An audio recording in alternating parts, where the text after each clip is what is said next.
to see you. Likewise. All right, everyone, we're joined by Arkansas head coach John Calipari. Coach, welcome to San Francisco. Thank you. We'll open it up with a statement from you, followed by questions. Well, I probably will answer a few of your questions. I do practice yesterday. Leg was bothering him today, so I didn't put him through anything. We'll see tomorrow. I mean, if we had 8 to 10 minutes from him, you know, in case of foul trouble, it would help. But you know, we're fine. Let me just say for both he and Boogie, first of all, the players that stepped in, Trevin Brazil, took advantage. Unbelievable. How DJ, how about it gave Billy a chance to play big minutes? They all took advantage. Carter took advantage. But when Boogie comes back to me and says, Coach, I can play, but I don't want to hurt this team. What? When I went to the other players and said, Boogie thinks he can do this, they all said, Coach, we need him. And it talks about the character, because I know there had to be people in his ear, in his orbit, that were saying, why would you play again? You don't have to play. He's like, I want to help my teammates. It talks, don't you want that guy on your team? That's part of being evaluated. And Adu said the same, probably had people in his orbit. Why would you play? You can't do, you know. And all of a sudden, he's like, Coach, I want to try this. I want to know. 3 years I've waited for this moment, and if I can do it, I'm going to try. I said, fine, but if you're hurting at all, don't. We'll do this, and we'll figure out if you'll be okay to go, and if he's not. But, you know, Chance, they tell me, is playing. I've had to do tape work today on Chance. McMillan, I mean, he's one of their best players, can really, like, they need another shooter. They really need one more shooter, but he can play. Tough, rebounder, shoot the ball. And now I got to go back on tape and say, okay, let's really figure out who he is. So we're both teams are going through the same kind of stuff.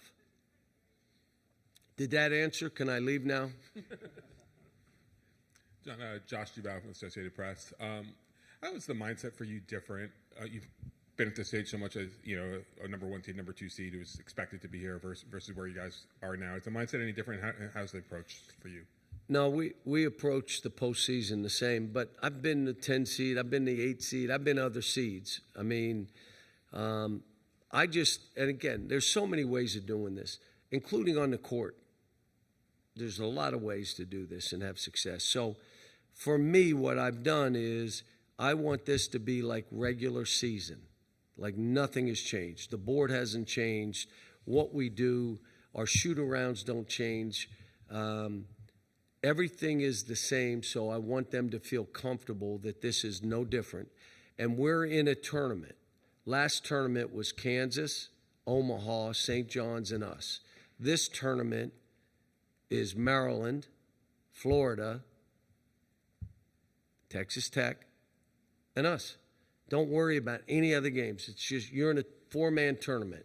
Let's worry about doing it here. So, no. But I've been, like, we're not number 1 every year. Matter of fact, we went to the national championship game. I think we were an 8 seed, maybe a 9 seed. So. Anthony Christensen, WholeHogSports.com. You've kind of embraced the history of the program that since you've been involved. You were on the phone with Nolan Richardson after you guys advanced this stage. Just why has that been such an important part of things for you since you got the job? Because I've been around the game a long time, and I really respect coaches whose shoulders we're standing on. Coach Sutton, you know, he treated me like family. I mean, I don't know if you remember, we go to play at Arkansas. He came in my locker room. Coach Richardson, we had some great battles, but always respectful, and he knew that I was respectful to him and what he had done. This program, there was an 8 to 10 year period, maybe even longer than that, maybe a 15-year period, where they were one of 5 programs nationally. And all we're trying to do, let's stay together. Let's get our people involved. Let's make sure we honor the coaches that were here and did what they did for this program, and let's make us one of those programs that has a chance to do special things. Coach Lane Higgins from the Wall Street Journal. I wanted to ask about the support that you got and your program got from John Tyson after you arrived. I mean, obviously, when you first came, to put it a little bit bluntly, the roster was a bit like a bare cupboard, and you kind of had to rebuild from scratch. So, how much did the financial support that, this program received from boosters like John Tyson kind of help you get to this point and build a team capable of getting to this? I don't know if you know the little postage stamp corner that we live in, with Walmarts and the J.B. Hunts and the Tysons, and I could go on and on. The support for the university is off the charts. The pride in the university is off the charts. John Tyson and I have been friends for 25 years. Every time we came to play Arkansas, we either had dinner the night before, and publicly, or I walked in the building and 20,000 people there, and first thing I did is went over and gave him a hug, which he wanted me to do to let people know he and I were friends. But what he's been, and I'll throw another name, John L. Hunt. They're friends and they're supporters. John is my friend, but they've all helped the university. They've helped the basketball program. I'm going to be honest, they've helped the football program. They've helped the baseball. I don't know if you know, our baseball team is one of the best in the country. And when you see their facilities, you say, what? When you see the football facilities, you say, what? Well, that's not state dollars. That's people like those that you're talking about that are involved and want to be involved and want to help. And we got, Warren Stevens. I can go right. These people, they look at this, and Jerry Jones, they take unbelievable pride in their state, and I should say our state, and in that postage stamp little corner, which is, with just a different world, Springdale and Rogers and Bentonville and Fayetteville, and that little area is neat. Jackson Fuller, Southwest Times Record. Coach, you guys just had a really good defensive game against R.J. Lewis. Now you face J.T. Toppin. What makes him tough to guard, and is there anything you can take from how y'all defended R.J. and apply it to this game? Well, he's different. They're different, two different players. And I'll say it again, what Texas Tech, well coached, they can beat you either inside, outside, shooting threes, posting the ball, throwing it to 15 feet, backing you down, making you make decisions. The biggest thing with Toppin, he's a great passer. So not only does you talk about scoring, when you try to do different things, he can really pass. I'll say this, there's a reason we're the underdog in this game. They're very, very good. But it's a different deal covering this team than whether it be Kansas or St. John's.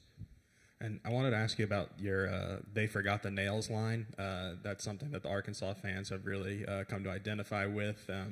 Where did that come from? Is that off the cuff? I mean, is that just, can you kind of walk us through where that inspiration kind of came from?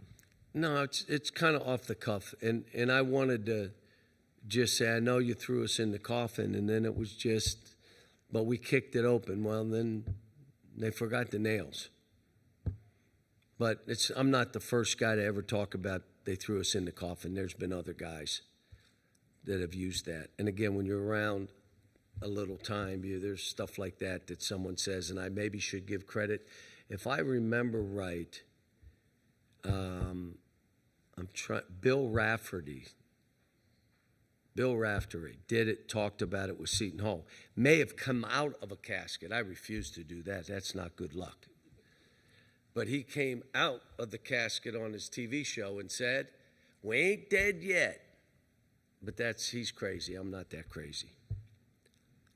Pete Christie from KCBD in Lubbock. 5 years ago, you came to Lubbock, and you were real complimentary of the fan base and the environment. Crazy. They were intense. There were thousands of them. And half the building were students, if I'm not mistaken. It was an unbelievable environment. The facilities, I'm like, but I came down when Coach Knight was there. And I came in when Coach Knight was there to talk to him about the dribble drive and what he thought of it. Because, his was motion and screening, and this was wide open, downhill running, touch the lane. And he gave me two great pieces of advice. There's got to be time when the ball stops. So you can boop, boop, boop, but the ball stop and make sure you can start again. And it changed how we did it. And he also said start some of it with pick and roll. So I was down there. He took me to a place to eat, which was a Chinese place that he used to eat at. And he had a bowl of butter, and he was dipping his, I'm like, oh, disgusting. But, yeah, we were down. And it was great? He had me in his car, and it was going, neat, neat, neat, neat, neat. Like, what the hell is that? He left the seatbelt out for so long, it ran out of juice to yell to say, put your seatbelt on. But no, I've been down there a few different times. I'm a fan of Texas Tech, what they do, how they do it, their fans. It was nuts that night we played. I remember we made a shot to take it to overtime, I think. And if I'm remembering right, it was Emmanuel Quickly in the corner, made a three that made it take it to overtime. Well, fast forward to now, your thoughts on Grant McCaslin and what the problems the Red Raiders can pose for you guys tomorrow night. Well, I'm watching tape, and I say in that league to have that record, to go on the road and win the games he's won, that team, he's got them to playing together and for each other. And they're like, we can play really fast, but we can also grind it if we had to. We could slow the game down, which we'll do at times. They can shoot the three, or if you try to take that away, they can post it.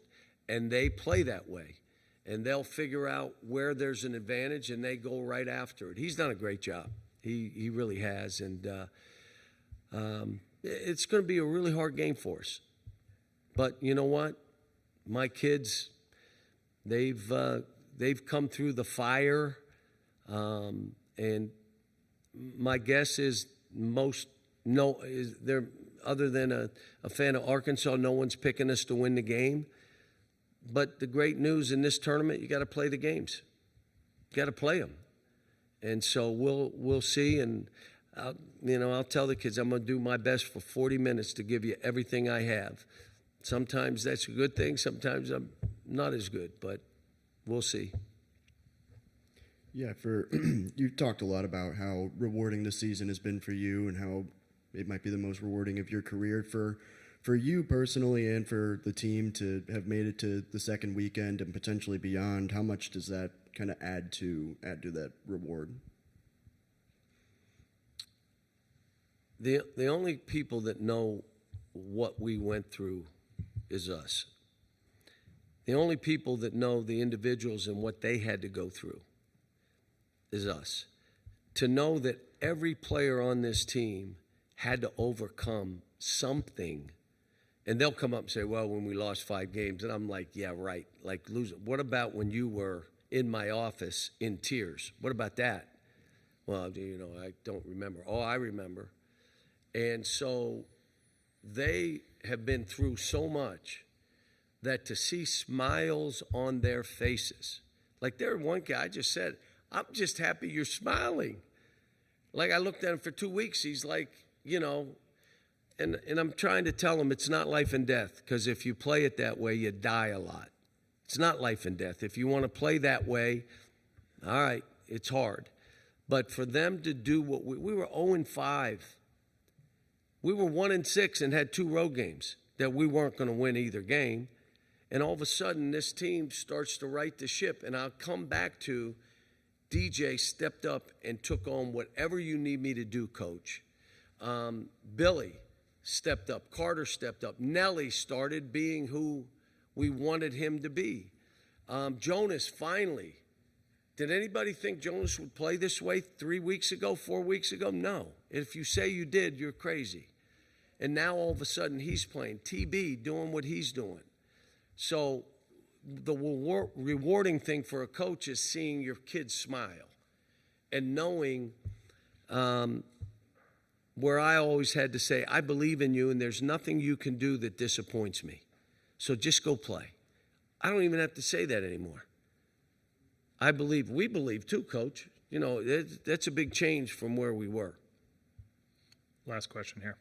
Hey, Coach. Ty Richardson, ESPN Arkansas. You mentioned some emotions there. I know not only your team had them, but your wife and your daughter had them on the sideline. Megan. What was that embrace like after the win last week in Providence? So I heard that Megan was losing her mind in the seats, and I just somebody told me about it, and then they were sent a lot of stuff, and you know that Ellen cried. I mean, what people have to understand when the coach is going through something, so is his wife and his kids and you want to attack a coach, the wife and the kids take it personal. When you try to be mean and nasty and just have an agenda of what you want to do, those kids and that wife, they're watching that too. So I think you got to see it raw with my wife and my daughter, but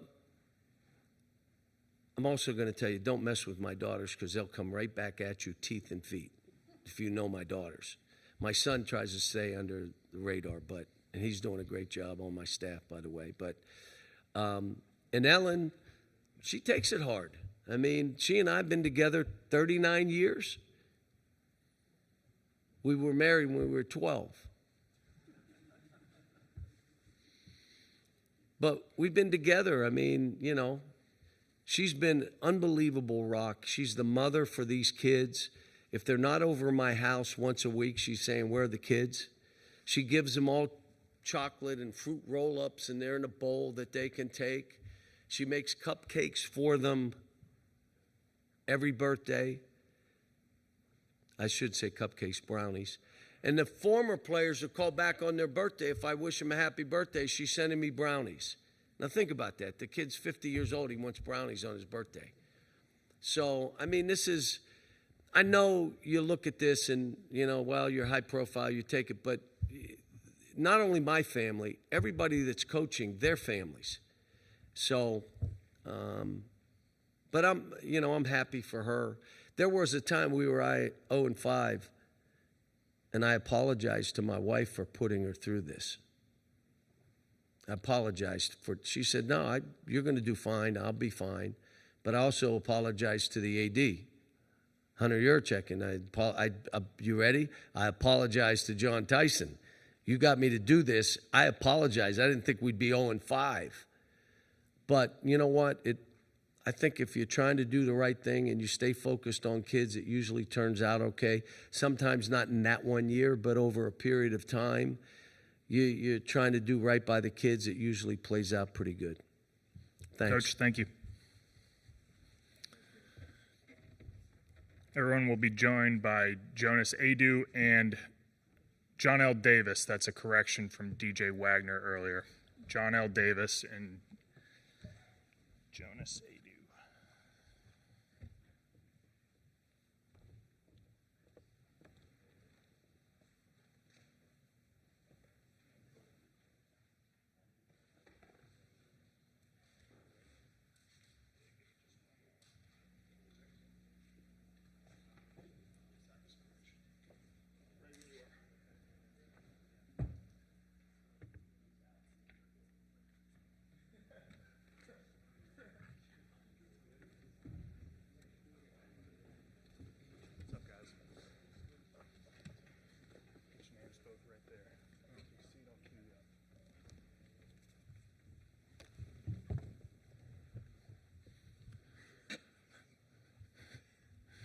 All right, everyone, we have Jonas Adu and John L. Davis here with us. We'll open it up to questions for the two of them.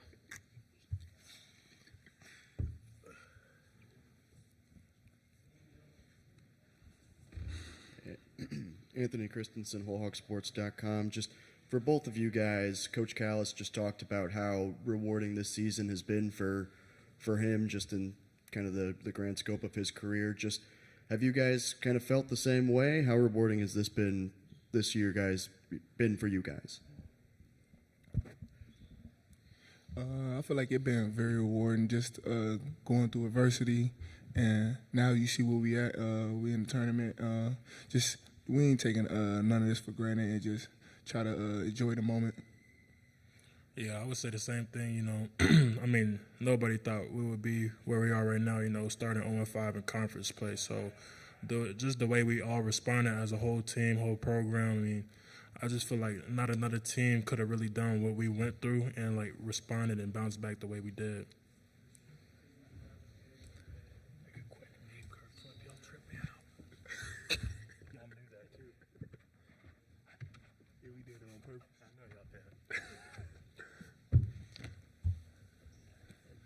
Hey, Todd Richardson, ESPN Arkansas. John, now a lot of guys thrive during the regular season and take a step back during March. More spotlight, more pressure. You're kind of the opposite of that. You really get going in March, not just here at Arkansas, but at FAU.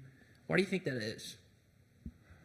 I don't know, really. Just shows like my work ethic and just the work I put in. Try not let the season get long and just try to enjoy this whole season.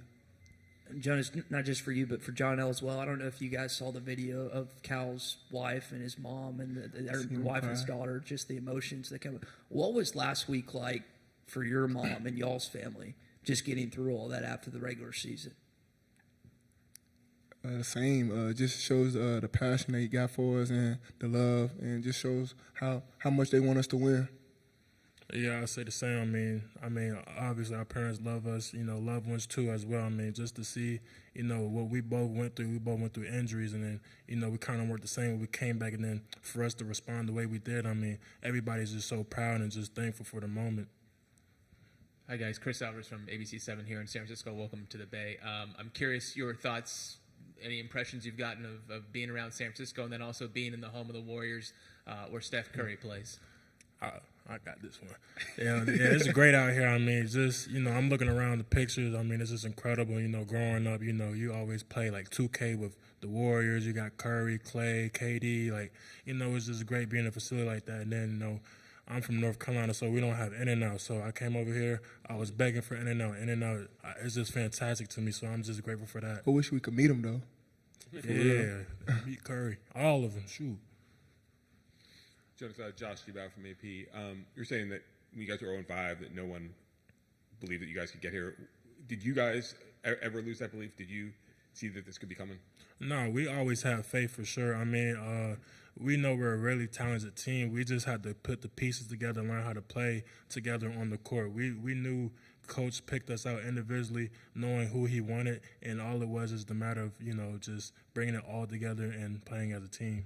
And for, you know, how much do you FAU guys keep tabs on each other during this tournament? We always talk. Yeah, I always talk to him. We had contact.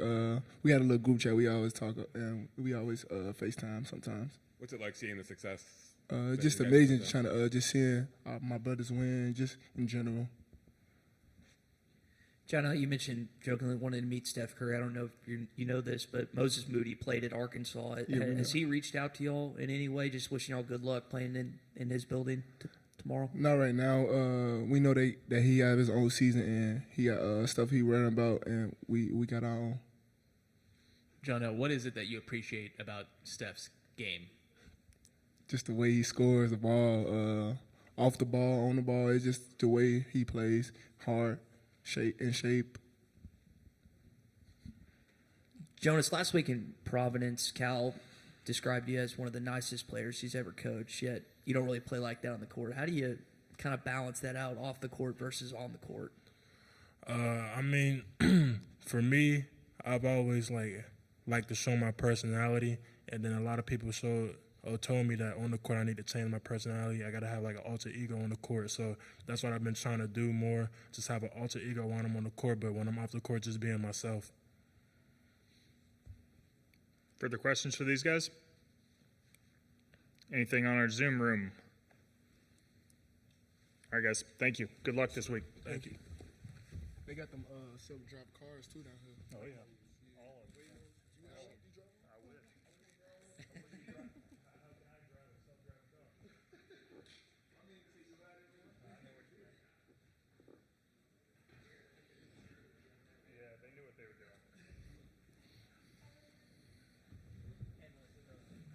Something like that.